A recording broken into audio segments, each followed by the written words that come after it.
Mobile phone के हद से ज़्यादा इस्तेमाल की वजह से बच्चों के रवैये किस तरह मुतासिर हो रहे हैं? क्या 10 मिनट, 5 मिनट या 2 मिनट मोबाइल फ़ोन दिखाना सही है? इस वीडियो में बात करते हैं इसी टॉपिक पे। अस्सलाम वालेकुम। हमने नोटिस किया है कि 92% व्यूज़ हमारे पास ऐसे लोगों की तरफ से आते हैं जिन्होंने हमारे चैनल को सब्सक्राइब नहीं किया। तो आज हम मरहम की तरफ से आपके पास रिक्वेस्ट करने आए हैं कि आप हमारे चैनल को सब्सक्राइब करें ताकि हम और इन्फॉर्मेटिव कंटेंट और अच्छे डॉक्टर्स अपने प्लेटफॉर्म पर ला सकें। Thank you. My name is Fatiha Ashraf, मैं consultant speech and language pathologist हूँ। अगर आप मेरे साथ अपॉइंटमेंट बुक करना चाहते हैं तो आप दिए गए लिंक पे क्लिक करें। आज जिस टॉपिक पे बात कर रहे हैं वो काफ़ी सेंसिटिव टॉपिक है और डेली अगर मैं बात करूँ तो बहुत से पेशेंट्स आते हैं, ये यही सवाल पूछते हैं, मैडम अपने बच्चों को मोबाइल फ़ोन दे रहे हैं, उसके क्या असरात हैं? और मैसेजेस बहुत आते हैं। मोस्टली यही क्वेश्चन होता है कि बच्चा जो है वो मोबाइल फ़ोन बहुत ज़्यादा देखता है और छोड़ नहीं रहा। अगर उसे मोबाइल देते हैं तो वो चीखें मारता है, कोई बात नहीं सुनता। मोबाइल ना दें तो वो खाना नहीं खाएगा। अगर मोबाइल उससे ले लिया है तो बस वो सारा दिन बस कुछ नहीं खाएगा। तो मोबाइल फ़ोन बच्चों के लिए ज़रूरी हो गया है। इसके क्या नुकसान हैं, आप प्लीज़ गाइड करें कि बच्चों को मोबाइल फ़ोन के अलावा कौन कौन सी एक्टिविटीज़ करवाएं। ये ऐसे क्वेश्चंस हैं जो डेली बेस पर बहुत ज़्यादा पूछे जाते हैं। अगर बात करूँ मोबाइल फ़ोन की, तो मोबाइल फ़ोन से बच्चों के बिहेवियर इश्यूज़ बहुत ज़्यादा हो रहे हैं। बच्चों के मूड स्विंग्स ज़्यादा हो रहे हैं। बच्चे जो हैं वो एक चीज़ पे फोकस नहीं कर पाते।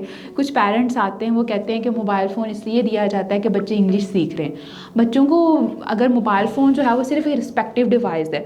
अब बच्चा जो है वो मोबाइल देख रहा है तो कॉन्टीन्यूसली वो स्टिल 10 घंटे भी अगर देख रहा है तो बच्चा स्टिल एक पोजीशन पे होता है। वो ना फिजिकली तौर पर हरकत कर रहा होता है, ना वो मेंटली तौर पर, बल्कि एक स्टक जो है पोजीशन में फ़ोन देख रहा है। अब अगर बात करें बच्चों के रवैये की, तो मोबाइल फ़ोन की वजह से बच्चों में डिले स्पीच के इश्यूज़ बहुत ज़्यादा आ रहे हैं, एंजाइटी के इश्यूज़ बहुत ज़्यादा आ रहे हैं, बच्चों में मूड स्विंग्स आ रहे हैं। किसकी वजह से? मोबाइल फ़ोन की वजह से।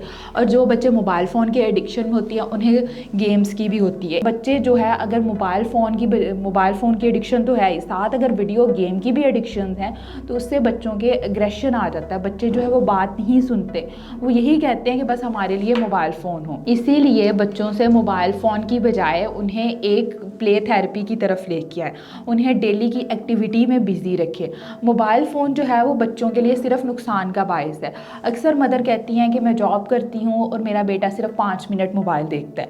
मैंने उन्हें यही कहा, अगर आप 5 मिनट भी बच्चों को मोबाइल फ़ोन दिखा रही हैं और आपके बच्चे की उम्र 5 साल से कम है तो आपको नेक्स्ट 5 साल के लिए उसको थेरेपी सेंटर भेजना पड़ेगा थेरेपी के लिए। बेशक वो डिले स्पीच में नहीं है लेकिन उसके बिहेवियर इश्यूज़ बहुत ज़्यादा होंगे।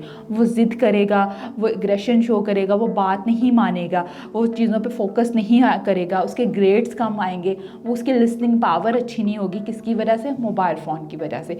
इसीलिए बच्चों को डेली एक्टिविटी में अपने साथ एंगेज रखें। बच्चों को कभी भी आपका फ्री टाइम नहीं चाहिए, वो आपके साथ बिज़ी रहना चाहते हैं, आप उनके साथ बिज़ी रहें। बच्चों के साथ जितना बिज़ी रहेंगे, जितनी उनके साथ आप डेली एक्टिविटी में उनको एंगेज रखेंगे, उतना उनका माइंड हेल्दी होगा। उम्मीद करती हूँ ये वीडियो आपके लिए इन्फॉर्मेटिव होगी। Thank you so much.